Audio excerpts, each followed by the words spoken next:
আমাদের বলবেন।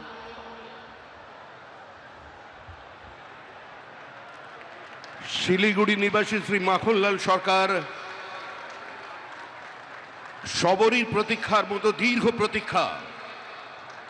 ভারত কেশরী ডক্টর শ্যামাপ্রসাদ মুখার্জি, যিনি ভারতের সংবিধান এবং ভারতবর্ষের অখণ্ডতার জন্য এই বাংলায় জন্মগ্রহণ করে নিজের প্রাণ দিয়েছিলেন, যাকে কাশ্মীরের জেলে রহস্যজনকভাবে কার্যত খুন করা হয়েছিল, এবং তার সেই যাত্রার যিনি সহযোগী ছিলেন, সেই মাখনলাল সরকার ৯৭ বছর বয়স হয়েছে তার, তিনিও আজকের দিনে আমাদের এখানে এসে উপস্থিত হয়েছেন।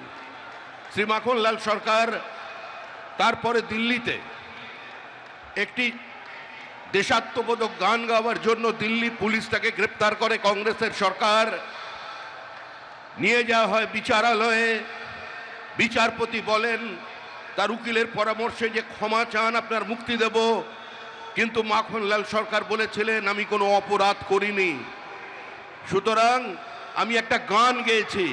বিচারপতি বলেন তাহলে আপনি গানটা গেয়ে শোনান।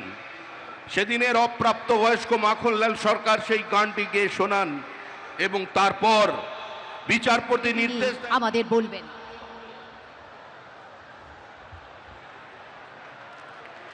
শিলিগুড়ি নিবাসী শ্রী মাখনলাল সরকার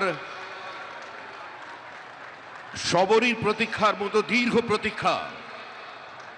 ভারত কেশরী ডক্টর শ্যামাপ্রসাদ মুখার্জি, যিনি ভারতের সংবিধান এবং ভারতবর্ষের অখণ্ডতার জন্য এই বাংলায় জন্মগ্রহণ করে নিজের প্রাণ দিয়েছিলেন, যাকে কাশ্মীরের জেলে রহস্যজনকভাবে কার্যত খুন করা হয়েছিল, এবং তার সেই যাত্রার যিনি সহযোগী ছিলেন, সেই মাখনলাল সরকার ৯৭ বছর বয়স হয়েছে তার, তিনিও আজকের দিনে আমাদের এখানে এসে উপস্থিত হয়েছেন।